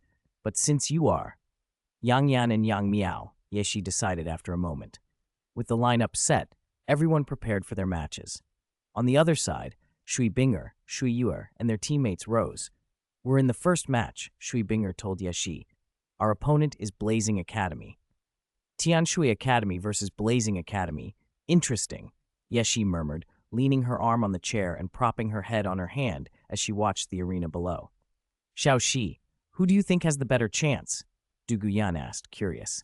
Yeshi considered the teams for a moment. It's 50-50. Hard to say. Du Guyan fell silent and turned her attention to the arena, eager for the first match to start. On the competition stage, the teams from Tianshui Academy and Blazing Academy faced off. The referee's signal sounded, and both sides moved almost simultaneously. Seeing Huowu charge forward, Shui Binger, as captain, signaled to Shui Yuer to cover her while she herself watched the field, calmly reading the shifts in the battle. Spirit rings glowed beneath Shui Binger's feet as she unleashed spirit abilities aimed at Huowu Shuang and the fighters ahead. Under her steady command, the two sides seemed evenly matched. In the rest area, Yeshi observed the fight below, eyes narrowing as she analyzed the situation. Blazing Academy's offense, Huowu, is very fierce, she murmured. But something's off. Huowu is getting separated from the teammates behind her. At this range, they can't break free and return to support her quickly. Du Guyan's command instincts picked up the same subtle change. To be precise, Huowu is already isolated at this distance, she said. Shui Binger and Shui Yuer are close enough to use their spirit fusion, ice and snow drifting. And look, Huowu Shuang is about to be cut off too. Yeshi folded her legs and spoke casually. Given the current positions, once Huowu or Huowu Shuang were isolated and Shui Binger and Shui Yuer activated their spirit fusion, Blazing Academy would find it extremely difficult to recover. Even if they realized they were about to be separated and tried to fall back, the cost of doing so would be heavy. At that moment on the stage, Huowu became the first to be cut off from her team. As soon as she was isolated, Shui Binger and Shui Yuer unleashed their spirit fusion. Snowflakes drifted down and, sharp as blades, spun into an ice and snow vortex aimed straight at Huowu. The fusion slammed her into the stage. She crashed hard, clearly injured. With Huowu down, the scales tipped decisively toward Tianshui Academy. Yeshi rose from her seat and snapped her fingers. Get ready. Once their match is over, it'll be our turn.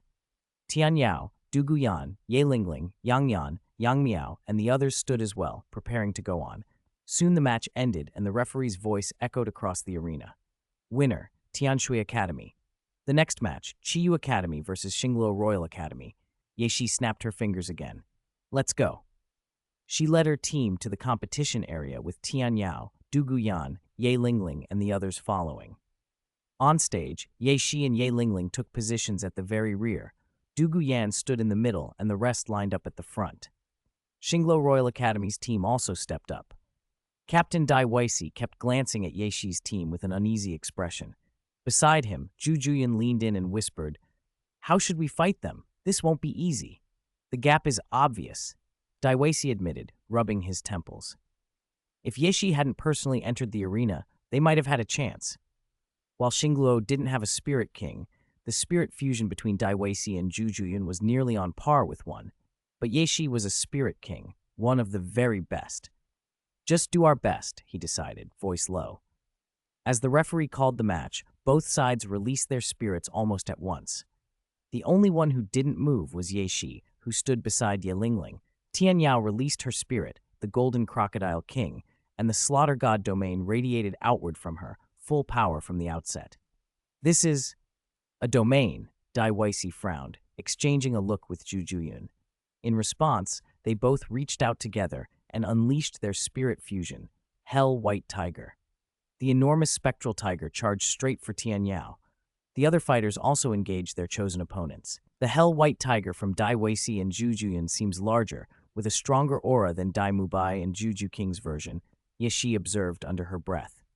To her, however, it was a matter of degree, like the difference between one slap and two. Tian Yao met the Hell White Tiger head-on, excitement flickering in her eyes. She extended both hands. The initial impact shoved her back 2 steps, but she steadied herself and forced the tiger's charge to a halt. A smile curved her lips.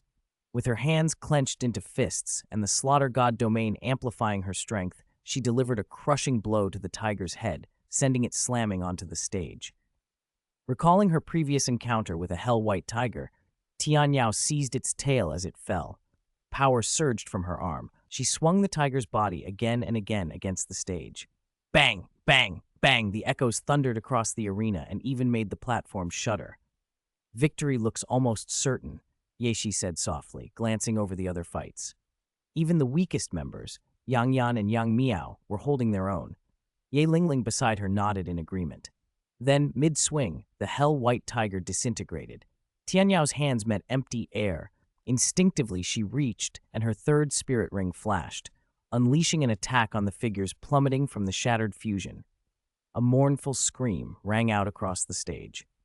Ye Shi looked toward the source of the screams, and surprise flashed in her pale eyes. Dai Weishi was curled on the competition stage, his hands clutched instinctively over his groin. It was obvious Tianyao's aim had gone awry. She glanced at Ye Lingling beside her and felt less concerned. The nine-heart begonia could mend physical injuries in an instant. What it couldn't guarantee was Dai Weishi's mental state. Hits to that area could leave deep psychological scars for boys. Tianyao stood there, stunned, at a loss for words. She hadn't meant it. It had been an accident, an awkward, terrible coincidence. Zhu Juyun hurried up to Dai Weishi, checked him over, then shot an angry glare at Tianyao. In the Star Luo Empire VIP box, the Star Luo representative stood, his voice sharp. Your Holiness, Chaiyu Academy has clearly injured a competitor deliberately. I propose they be disqualified. Before he finished, the Heaven Du Empire's representative rose to object. That is not correct. Giving your all in competition is respect for your opponent. Spirit abilities aren't selective. Injuries happen. Disqualifying a team for this would be unfair. He bowed respectfully toward Supreme Pontiff Bibi Dong. The Star Luo representative scowled. The tension was obvious. Qiyu Academy was allied with Frost Snow Pavilion, and Frost Snow had the backing of the Heaven Do royal family. The Heaven Do Empire's representative had every reason to defend them. Bibi Dong lifted her gaze and, with calm authority, interrupted. The competition continues. Frost Snow Pavilion has not violated any rules. The Star Luo representative opened his mouth to argue but fell silent when Bibi Dong waved him down. Any objections? She asked, meeting his eyes. No, he stammered, then sat back down, his face grim. Back on the stage, Yishi caught Ye Lingling's eye. Ye Lingling raised the nine-heart begonia. Petals drifted out, circling Dai Weishi. A soft healing light flowed into him, easing the pain and closing the wounds. Within moments, his injuries were gone. Dai Weishi pushed himself up, but he still felt a chill between his legs when he looked at Tianyao. He swallowed and forced a small cough. That was an accident, Tianyao said, flushing. Let's continue. We concede. We're outmatched. Dai Weishi shook his head. He had no heart for the match. More than the result, he worried about the future, whether the blow would have lasting consequences even after such thorough healing. The referee announced the decision. Winner, Qiyu Academy. Dai Weishi was first off the stage, Zhu Juyun at his side. They left the arena and headed straight for their hotel. Dai Weishi didn't return to the Star Luo Royal Academy's rest area. Yeshi led her team back to Frost Snow Pavilion's resting area and sat down, eyes on Tianyao. Tianyao, she said seriously, that sort of attack can end a match instantly, but don't use it unless absolutely necessary.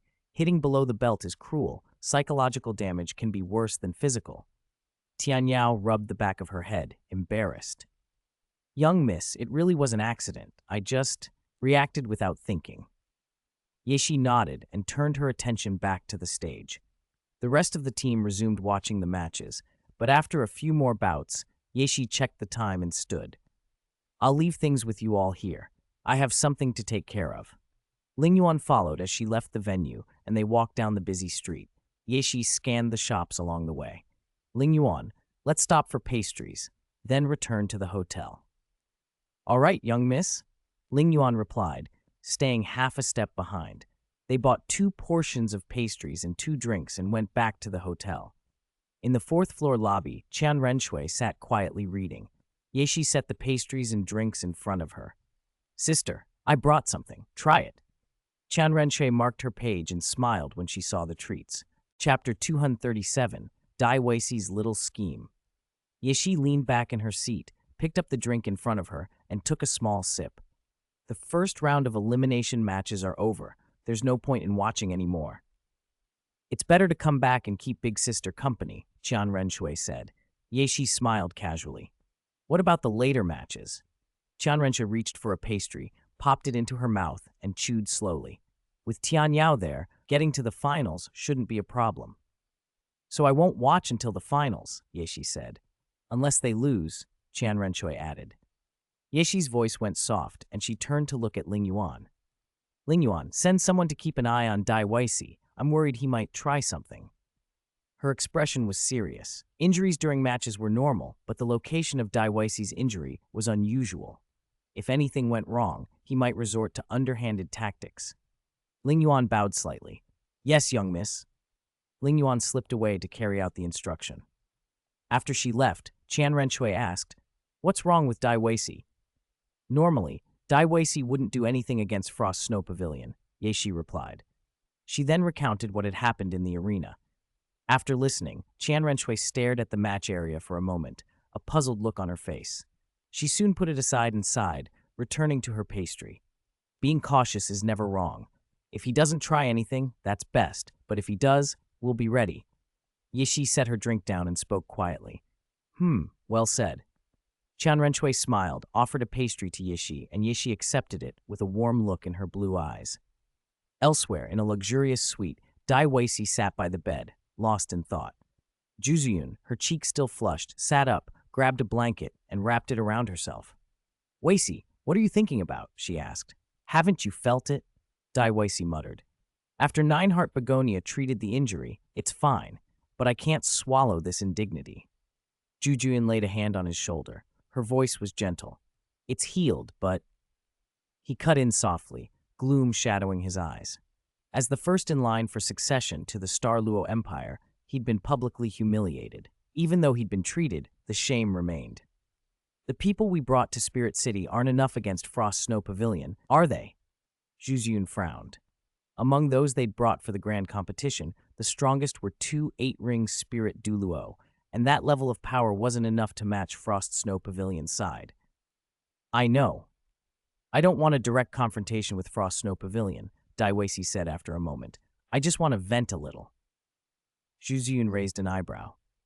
What do you mean? There are sects friendly with the Star Luo Empire nearby, he said, putting his clothes on from the floor. I'll pay one a visit. Juzuyun nodded, thinking it over. As she bent to pick up her scattered clothes, Dai Weisi smiled at her. Juyun, you rest. I'll be back soon. He left the room. Juzuyun lay back on the bed and closed her eyes as he went out into the bustling street. In the shadows nearby, a pair of eagle-like eyes watched him. The watcher was Luo Erdiala, an 8-ring Spirit Douluo from Spirit Hall, sent by Ling Yuan to follow Dai Weisi. He kept a steady distance, not too near, not too far. When Dai Weisi entered the Fire Leopard Sect residence, Luo Erdiala stopped at the gate and kept to the shadows, concealing his chi and watching the entrance. The sun set and the sky darkened. Dai Weisi emerged from the Fire Leopard Sect about 5 hours later and headed back toward the hotel. Luo Erdiala followed him all the way until Dai Weisi returned to the hotel, then slipped away to report back. On the 4th-floor lobby, Ling Yuan stood by a floor-to-ceiling window, watching the city through the glass. She turned when she heard Luo Erdiala approach. How is the situation? She asked quietly. Elder, he reported, Dai Weisi left the hotel in the afternoon and went to the Fire Leopard Sect's residence. He stayed there for about 5 hours. What happened during that time is unknown. Ling Yuan considered the report for a moment. You may withdraw. Luo Erdiala bowed and left. Ling Yuan stood for a beat, then walked to the door of the room where Qian Renshui and Yeshi were staying. She knocked lightly. What is it? Yeshi's voice came from inside. Ling Yuan reported the whole incident in detail through the closed door. I understand, Yeshi replied. Ling Yuan paused. Something about Yeshi's tone nagged at her. She couldn't quite put her finger on it, but there seemed to be nothing concrete to go on. She turned and left. Inside, Qian Renshui had Yeshi in her arms. One hand slipped casually into Yeshi's clothes as she leaned down and kissed Yeshi's cherry-red lips, whispering, All right, let's continue. Chapter 238, Fire Leopard Sect. Feeling Qian Renshui's movements, Yeshi looped her arm around her neck. After a while, their lips parted. Yeshi curled against Qian Renshui, feeling the tiny movements of her hand, and reached out to gently take Qian Renshui's wrist. "All right, big sister will help you straighten your clothes." Qian Renshui withdrew her hand from Yexi's garments and smoothed down the fabric. When she finished, Yexi straddled her lap, rested her head on Qian Renshui's shoulder, and closed her eyes contentedly. "How are you going to handle what Ling Yuan mentioned?" Qian Renshui stroked Yexi's hair. "It's just the fire leopard sect. How else could we handle it?" Yexi shrugged lightly. She had never personally tangled with the fire leopard sect, but she knew enough about them. They were based in the Star Luo Empire. Their sect leader, Fire Yan Leopard, was an 8-ring spirit Douluo whose standing in the empire was respectable. The sect's strength could rival some of the lower 4 great sects. Still, in Yexi's mind, they were hardly a major threat. After all, she had 3 titled Douluo, Ling Yuan, Mo Xiang, and Du Gubo, plus 2 spirit Douluo, Yang Wudi and Shui Wuchang, under her command. This was Spirit City, and as the second miss of the Hall of Offerings, she had people to spare. "That makes sense," she said. "A fire leopard sect isn't worth worrying over." Qian Renshui checked the time and gently pushed her. "Seer, it's getting late. We should get some rest." A mischievous glint appeared in Qian Renshui's eyes as her fingers toyed with Yexi's buttons. "Big sister thinks tonight is especially good for meditation and cultivation." Yexi's lashes fluttered, but she made no move to get up. "Cultivation needs both work and rest," she murmured. Qian Renshui leaned back onto the bed, and Yexi fell against her. Their gazes met. The thin gauze over the bed filtered the light as their clothes fell to the floor. The next morning, early, a private room on the hotel's 4th floor, a generous breakfast was set out on the table, and everyone took their seats. Tian Yao's eyes scanned the room and rested on Ling Yuan. "Elder Ling Yuan, where are young miss and the others?" "They're still resting," Ling Yuan replied calmly. "We can start eating." Tian Yao did not press the matter and began on her meal at a leisurely pace. Their first round of competition was over, and it was the break period. Neither Tian Yao, Du Guyan, Ye Lingling, nor the others were in a rush to get back to the arena. Breakfast finished, they exchanged looks and rose. After bowing to Ling Yuan, they left the hotel to stroll through Spirit City. On the bustling street, each of them had different interests. Tian Yao went straight for the food stalls. Pastries, drinks, treats. Du Guyan lingered over trinkets and nail polish, deeply taken with an emerald green shade. Ye Lingling drifted toward the flower and herb sellers, smelling and studying the plants. They wandered from stall to stall, picking up this and that, then moved on to the next street and repeated the loop. Above them, on the roof of the tallest building, Loer Diala flicked a gold coin up and down in his hand. "My lord, the fire leopard sect people seem to be making a move," came a voice from behind him. "I see them," Loer replied. "Watch them a little longer. If they take action, return to the hotel and report it to the elder." Loer Diala shrugged casually. "Should we always report it to Elder Ling Yuan if we can handle it ourselves?" The man beside him asked tentatively. Loer Diala's head tilted slightly, and his eagle-like eyes narrowed. "I can't defeat the sect master of the Fire Leopard sect, Fire Yan Leopard." His voice was flat and matter-of-fact. The man beside him, hearing that, wisely fell silent. On the street below, the smell of osmanthus cakes drew Tian Yao to a stall. "1 osmanthus cake, please." She changed her mind and held up 3 fingers. "No, make it 3. She had meant to buy only 1, but if young miss liked them, she ought to bring 1 for her, and 1 for young lord as well. The stall owner nodded and began wrapping them when a youth in the Fire Leopard sect disciple uniform stumbled past and fell into Tian Yao. Tian Yao stepped aside with calm precision, and the disciple went down. To her surprise, the young man screamed. His cry brought several more Fire Leopard sect disciples running over. "What's wrong with you? Why did you attack for no reason?" one of them demanded, pointing at Tian Yao. "Are you here to cause trouble?" Tian Yao's expression hardened. Du Guyan and Ye Lingling, having noticed the commotion, hurried over. "Tian Yao, what's happening?" Du Guyan asked, puzzled. "Just some people looking for trouble," Tian Yao said coolly. She kicked the disciple who had fallen. He slammed into the ground with a thud. "You!" the disciple sputtered, pointing at her, as if that would flip the situation. But Tian Yao cut him off. "What else is there to say? You came here to cause trouble. Save your breath." She landed another measured kick and walked back to the stall. After paying, she started to leave with the osmanthus cakes. Duguyan cast a hard look at the mincing disciples on the ground and began to turn away.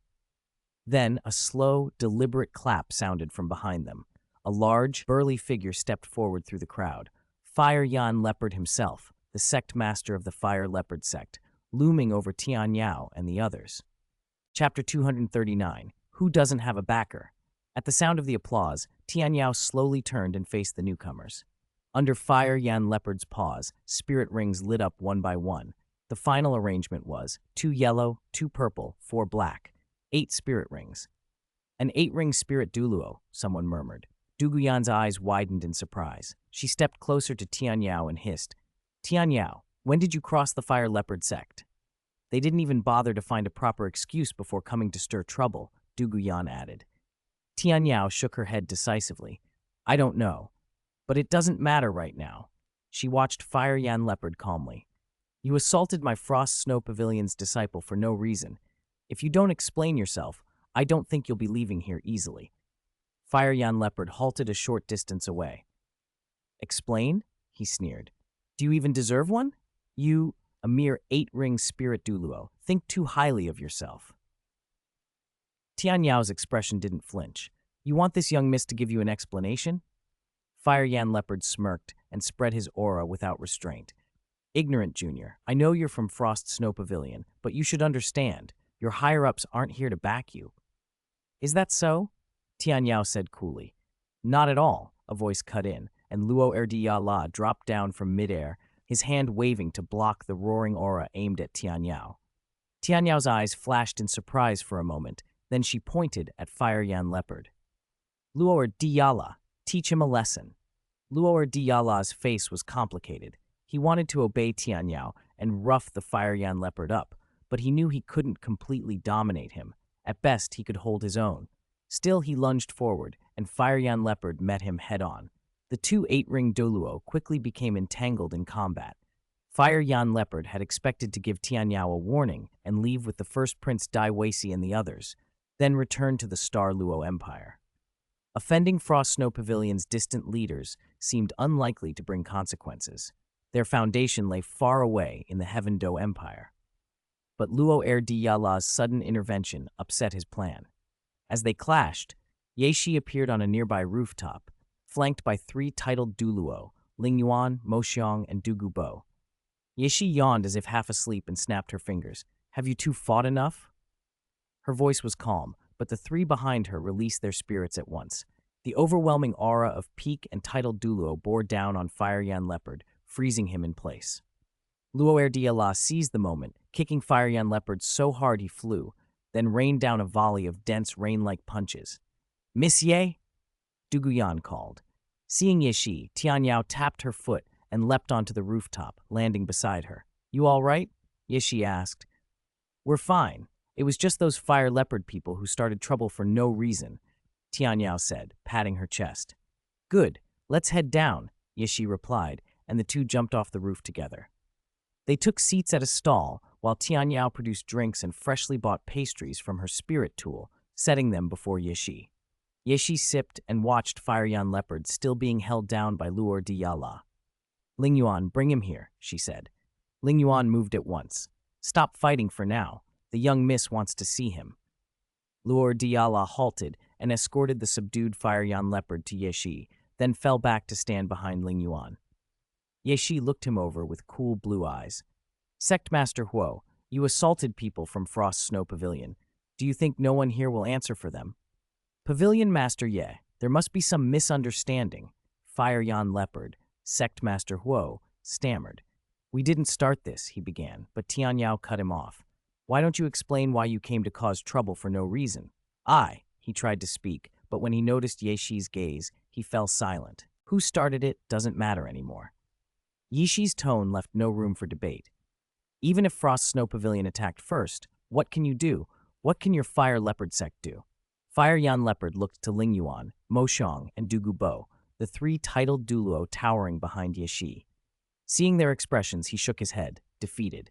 No objections. I have absolutely no objections. He lowered his head. Tian Yao, I'll leave him to you.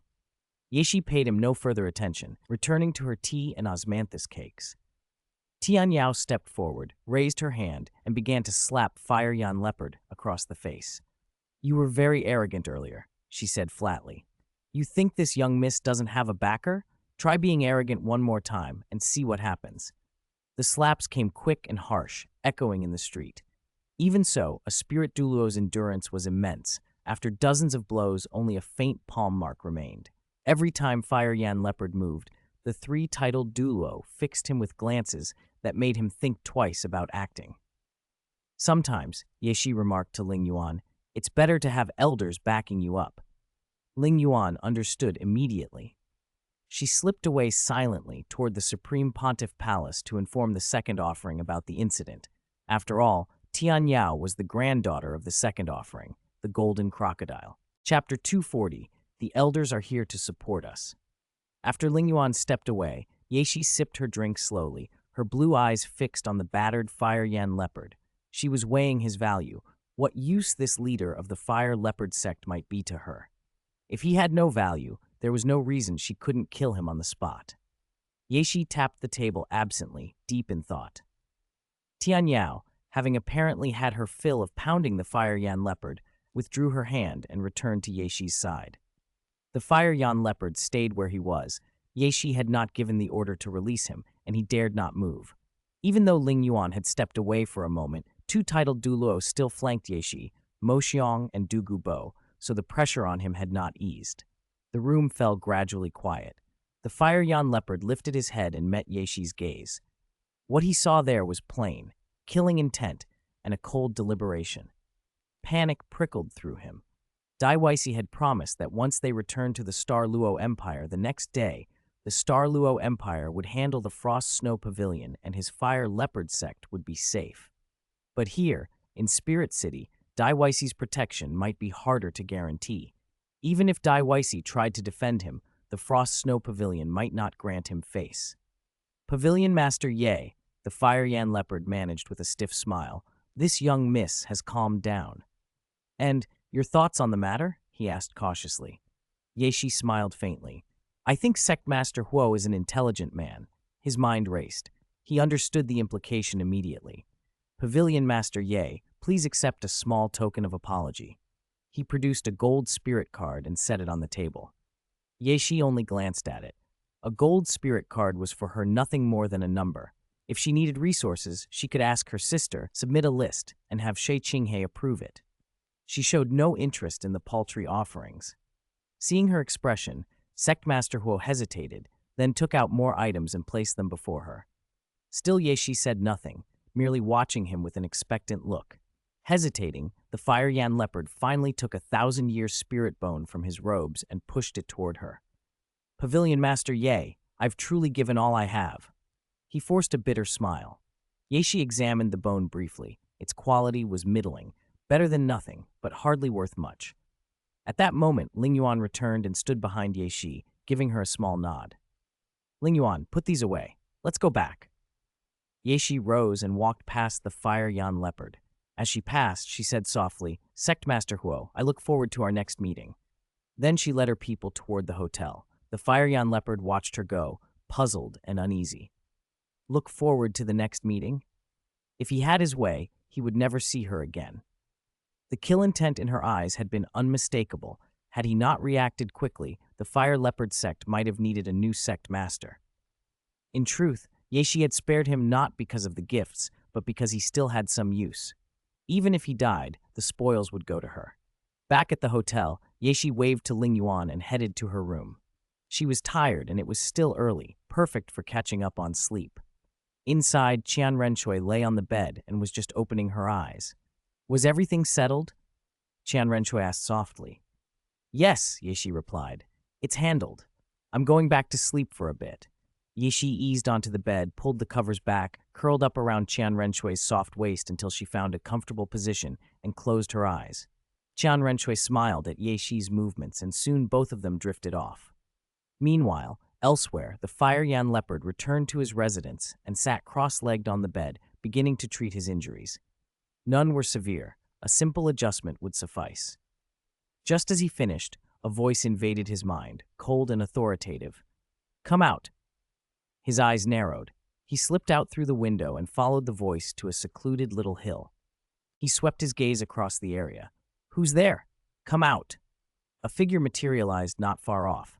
If Ye Shi or Tian Yao had seen him, they would have recognized the Spirit Hall's second-ranked Douluo, the gold crocodile. Now he wore a black robe that concealed his face. Spirit rings emerged beneath his feet, each one glowing in turn. At first, the Fire Yan leopard paid them little mind, until a blood-red 100,000-year spirit ring appeared. He stiffened. This was no ordinary visitor.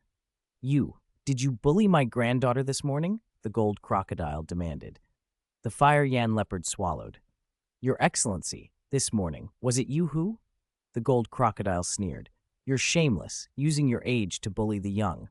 As an elder, I had to come out and stretch my legs." "Your Excellency, wasn't the matter resolved this morning?" the Fire Yan leopard tried.